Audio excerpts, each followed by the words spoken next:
அண்மை செய்தி. வாக்காளர் பட்டியல் சிறப்பு தீவிர திருத்தப் பணிகள் குறித்து யாரும் அச்சம் கொள்ள தேவையில்லை என உயர்நீதிமன்றத்தில் தேர்தல் ஆணையம் உறுதி தெரிவித்திருக்கிறது. இதுகுறித்த ஒரு அண்மை செய்தியை தற்போது பார்த்து வருகிறோம். வாக்காளர் பட்டியலில் சிறப்பு தீவிர திருத்த பணிகள் குறித்து யாரும் அச்சம் கொள்ள தேவையில்லை என தேர்தல் ஆணையம் தெரிவித்திருக்கிறது.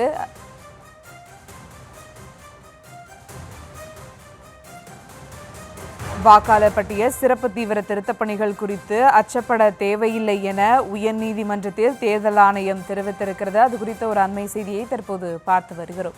மேலும் விவரங்களோடு இணைகிறார் செய்தியாளர் மதியழகன். வணக்கம் மதியழகன், விவரங்கள். சென்னை டி-நகர் மற்றும் தாம்பரம் தொகுதிகளில் உள்ள வாக்காளர் பட்டியலில் இடம்பெற்றுள்ள இறந்தவர்கள், புலம்பெயர்ந்தவர்கள், தகுதியற்றவர்கள் மற்றும் இரட்டை பதிவு செய்யப்பட்ட வாக்காளர்களின் பெயர்களை பட்டியலில் இருந்து நீக்க வேண்டும் என அளித்த விண்ணப்பத்தை பரிசீலிக்க தேர்தல் ஆணையத்திற்கு உத்தரவிடக் கோரி டி-நகர் முன்னாள் எம்எல்ஏ சத்யா மற்றும் தாம்பரம் தொகுதியைச் சேர்ந்த அதிமுக வழக்கறிஞர் விநாயகம் ஆகியோர் சென்னை நீதிமன்றத்தில் மனு தாக்கல் செய்தனர். இந்த வழக்குகள் தலைமை நீதிபதி எம் ஸ்ரீவஸ்தவா மற்றும் நீதிபதி ஜி அருள்முருகன் அமர்வில் விசாரணைக்கு வந்தபொழுது தேர்தல் ஆணையம் தரப்பில் ஆஜரான வழக்கறிஞர் நிரஞ்சன் ராஜகோபால் ஆண்டுதோறும் ஜனவரி மாதம் வாக்காளர் பட்டியல் சிறப்பு திருத்த பணிகள் நடைபெறும் என்றும் ஒவ்வொரு தேர்தலுக்கு முன்பும் வாக்காளர் சிறப்பு திருத்த பணிகள் நடைபெறும் என்றும் குறிப்பிட்டார். தமிழகம் உட்பட 12 மாநிலங்களில் சிறப்பு திருத்த தீவிர பணிகள் மேற்கொள்வது தொடர்பாக அக்டோபர் 27ஆம் தேதி தேர்தல் ஆணையம் அறிவிப்பு வெளியிட்டதன் அடிப்படையில் நாளை முதல் சிறப்பு தீவிர திருத்த பணிகள் துவங்கப்பட உள்ளதாக தெரிவித்தார்.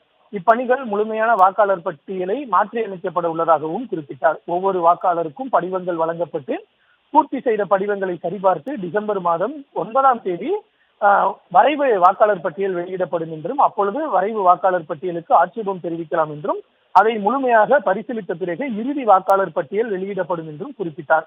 1950ஆம் ஆண்டுக்கு பிறகு 10 முறை சிறப்பு தீவிர திருத்த பணிகள் நடைபெற்றுள்ளதாகவும் தமிழகத்தில் 2005ஆம் ஆண்டுக்கு பிறகு தற்பொழுது 20 ஆண்டுகளுக்கு பிறகு சிறப்பு தீவிர திருத்த பணிகள் மேற்கொள்ளப்பட உள்ளதாகவும் தெரிவித்தார்.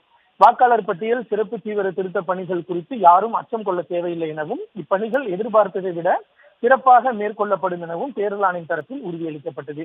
இதேபோல கரூர் சட்டமன்ற வாக்காளர் பட்டியலில் இடம்பெற்றுள்ள இறந்தவர்களின் பெயர்களை நீக்க கோரி முன்னாள் அமைச்சர் எம்.ஆர். விஜயபாஸ்கர் தாக்கல் செய்த வழக்கு நிலுவையில் உள்ளதாகவும் தேர்தல் ஆணையம் தரப்பில் சுட்டிக்காட்டப்பட்டது. இந்த வாதங்களை பதிவு செய்து கொண்ட நீதிபதிகள் இது தொடர்பாக தாக்கல் செய்யப்பட்டுள்ள அனைத்து வழக்குகளையும் நவம்பர் 13ஆம் தேதி விசாரணைக்கு பட்டியலிட உத்தரவிட்டனர்.